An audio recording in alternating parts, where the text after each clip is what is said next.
श्री सद्गुरु चरण कमलेभ्यो नमः। श्री ललिता महात्रिपुर सुंदर्यै नमः। साधक वृंद, इस श्रृंखला के द्वितीय पुष्प में हमने पंचम खंड में नवावरण पूजन के संबंध में विस्तार से जाना। आइए अब अग्रिम षष्ठ खंड में वर्णित विषय वस्तु की ओर चलते हैं। इस खंड का शीर्षक है श्यामा क्रम तथा इसमें कुल 39 सूत्र हैं। प्रथम तथा द्वितीय सूत्र साधकों की मूलभूत जिज्ञासाओं का बहुत ही तर्कपूर्ण समाधान करते हैं। आइए हम भी इनसे लाभान्वित हों। प्रथम जिज्ञासा इस प्रकार है कि श्री विद्योपासना के क्रम में सर्वनियंत्री, सर्वतंत्र स्वतंत्र इस जगत की महाराज्ञी के अतिरिक्त उनके अनुवर्तन में रहने वाली शक्तियों की पूजन की क्या आवश्यकता है। भगवान परशुराम इसका समाधान एक उदाहरण के साथ करते हैं। उनका मत है कि लोक व्यवहार में देखा जाता है कि राजा के दर्शन से पूर्व मंत्री आदि कर्मचारियों को संतुष्ट करना पड़ता है। उनकी कृपा से ही राजा के दर्शन प्राप्त हो पाते हैं।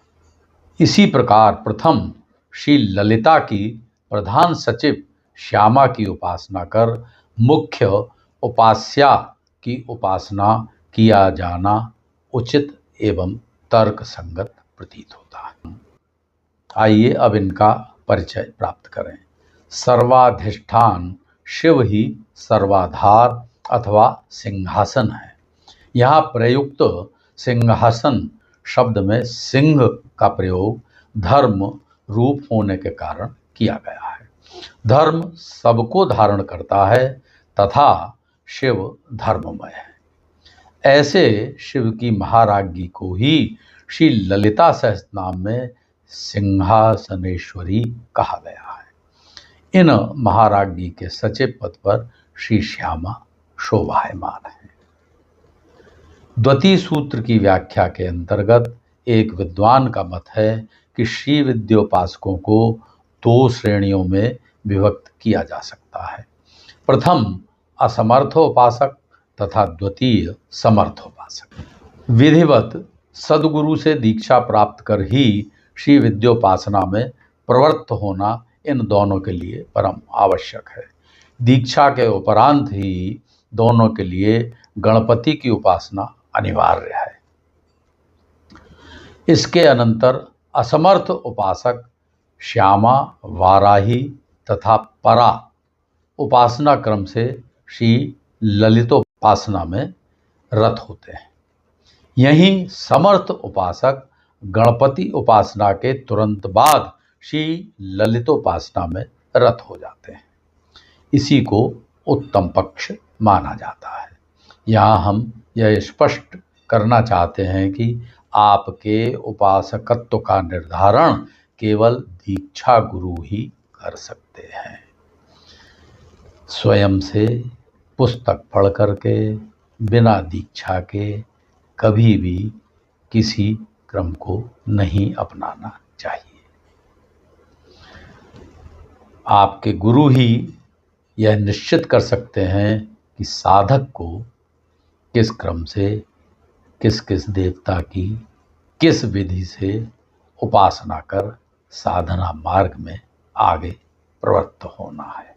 आगे बढ़ते हुए इस खंड में प्रातः कृत्य, स्नान, संध्योपासना को प्रतिदिन किए जाने वाला आह्निक कृत्य बतलाते हुए आवश्यक कहा गया है।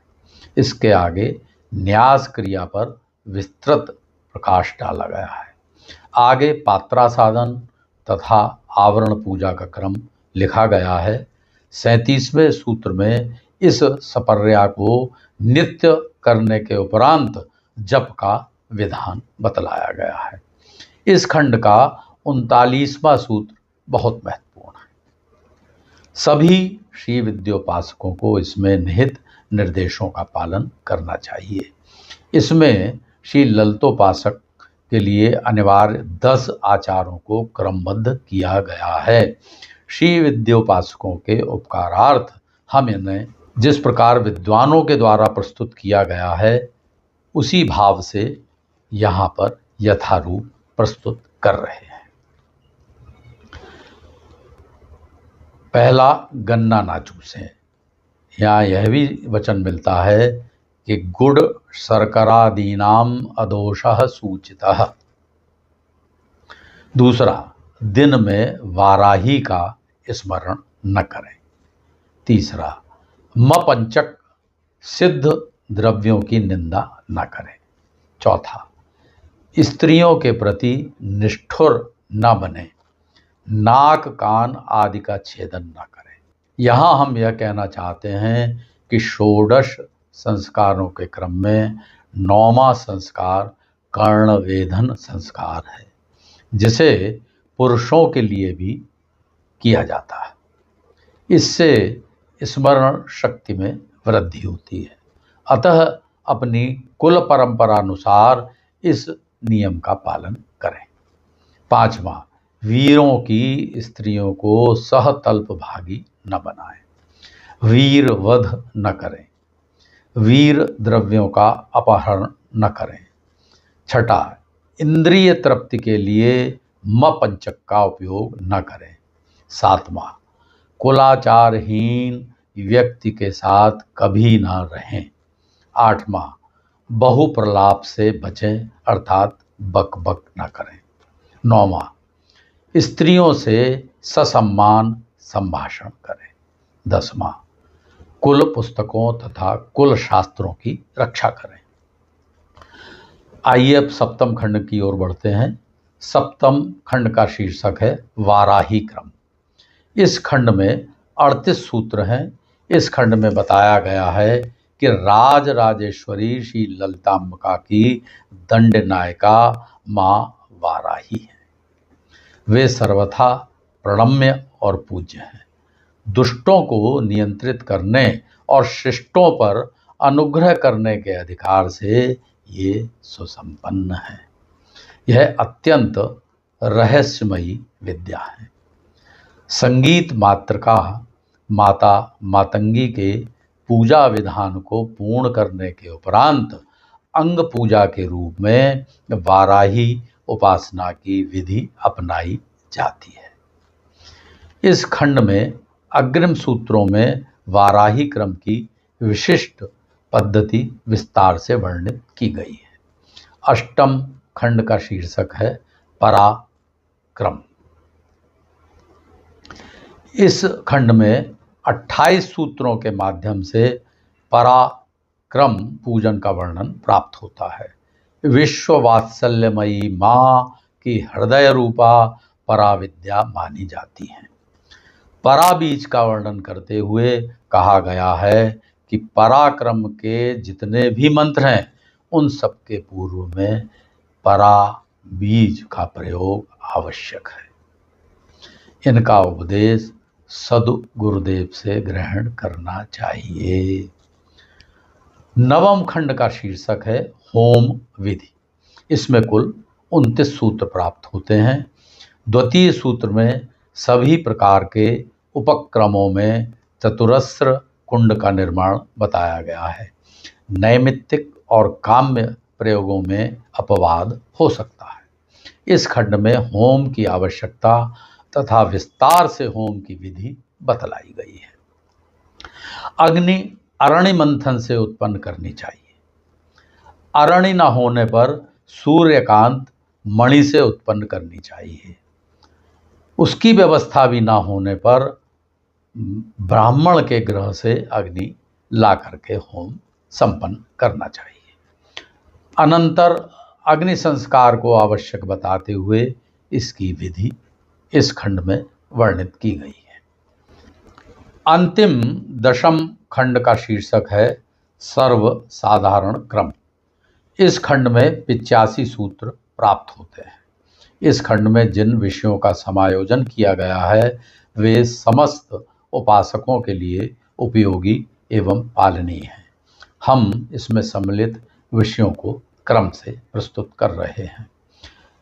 रश्मिमाला, इसे माला कहने का कारण है कि 20 वर्णों से अधिक के मंत्र को माला मंत्र कहा जाता है। इसमें सम्मिलित गायत्री, महापादुका आदि मंत्र माला मंत्र ही हैं।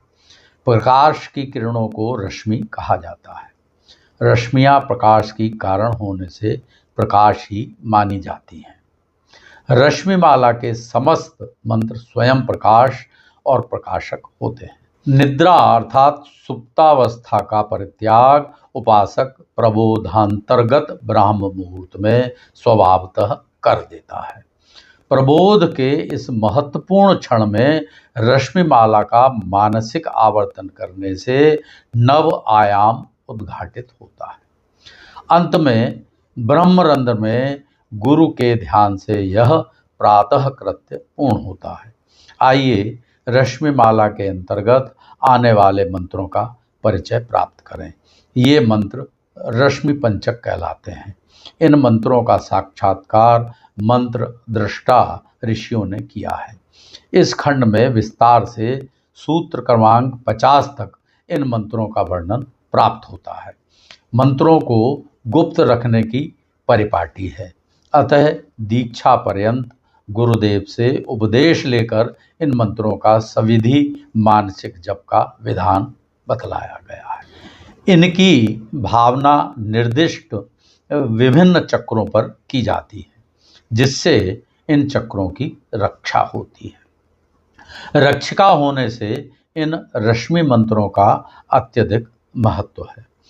आगे के सूत्रों में अन्य उपयोगी मंत्रों का वर्णन प्राप्त होता है। आगे यह भी बतलाया गया है कि किस मंत्र को किस समय जपना चाहिए। सूत्र संख्या 56 में मपंचक के प्रतिनिधि द्रव्यों से पूजन की चर्चा की गई है। सूत्र संख्या 60 कहता है, गुरुवद गुरुपुत्र कलत्रादिषु वृत्ति ही। विद्वानों की दृष्टि में इसका भाव यह है कि जिस प्रकार गुरु के प्रति शिष्य की विद्वानों की दृष्टि में इसका भाव यह है कि जिस प्रकार गुरु के प्रति शिष्य की निष्ठा तो स्वाभाविक है ही, उसी प्रकार गुरुपुत्र, गुरुपत्नी, गुरु के भाई और गुरु द्वारा आदरणीय व्यक्तियों के प्रति भी गुरु के समान व्यवहार अपेक्षित है। जहाँ सूत्र संख्या 61 तथा 62 दोषपूर्ण पदार्थों के त्याग को श्रेयस्कर बताते हैं, वहीं सूत्र संख्या 63 पंचमकार संबंधी अनुकल्पों की विस्तार से चर्चा करते हैं। सूत्र संख्या 65 निर्देश देता है, दश कुल वृक्षानुपप्लवः, अर्थात 10 कुल वृक्षों का काटना नितांत निषिद्ध है श्री विद्योपासकों के लिए। वृत्तिकार 10 कुल वृक्ष इस प्रकार बताते हैं, श्लेष मातक करंजाभ्र निम्बाश्वत्थ कदम्बका बिल्वटोदुम्बरौ च तिन्तिन्या सहिता 10। श्री विद्योपासक इनके नाम जानने को उत्सुक होंगे। क्रम से ये इस प्रकार है, लिसौड़े का वृक्ष, करंज, आम, निम्ब, अश्वत्थ अर्थात पीपल, कदम्ब, बिल्व, वट, गूलर और इमली का वृक्ष। सूत्र संख्या 67 इस प्रकार निर्देश देता है, पंच पर्वसु विशेषार्चा, 5 पर्वों कृष्णाष्टमी, कृष्ण चतुर्दशी, अमावस्या, पूर्णिमा और संक्रांति को विशेष पूजन अवश्य करना चाहिए। सूत्र संख्या 68 उपासक के क्रमिक विकास की 7 अवस्थाओं का वर्णन करता है।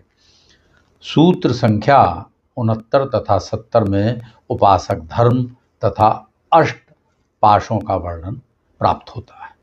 जिन धर्मों का पालन आवश्यक कहा गया है वे हैं, किसी से घृणा न करना, शास्त्रीय वचनों के प्रति शंका न करना, निर्भय होकर सत्याचरण, शास्त्र वचन पालन में संकोच न करना, किसी की पीठ पीछे निंदा न करना, अपने ऊंचे गोत्र का श्रेष्ठता की दृष्टि से वर्णन न करना, शील रूप, सांस्कारिक सद्व्यवहार तथा अपनी जाति का स्मरण अथवा कथन उपासक धर्म के विरुद्ध माने गए हैं।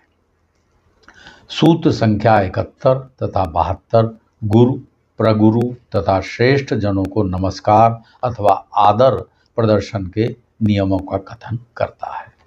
सूत्र संख्या 73 से 81 तक में श्री विद्योपासकों के लिए अन्य अवश्य पालनीय नियमों का वर्णन किया गया है।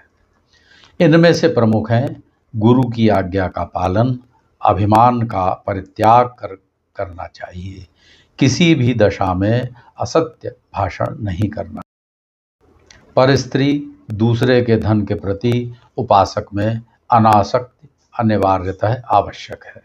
आत्मश्लाघा अच्छी नहीं मानी गई है। उपासक को किसी की निंदा नहीं करनी चाहिए, मर्मवेधक बातें नहीं बोलनी चाहिए, किसी की हंसी नहीं उड़ानी चाहिए, किसी को धिक्कृत नहीं करना चाहिए, क्रोध में आकर कभी भी किसी को न कोसे। उपासक को सर्वथा गुरु प्रदत्त श्री विद्या की समाराधना में संलग्न रहना चाहिए। इन उपासक धर्मों पर प्रकाश डालते हुए यह खंड पूर्ण होता है। श्री विद्योपासक को साधना के उत्कर्ष हेतु परशुराम कल्प सूत्र के निर्देश सर्वथा पालनीय है। इसी के साथ यह खंड पूर्ण होता है तथा यह ग्रंथ भी पूर्ण होता है और हम अपना इस वीडियो श्रृंखला का यह तृतीय खंड भगवती के श्री चरणों में निवेदित करते हैं। जय जगदम्बा, जय भवानी, जय कल्याणी।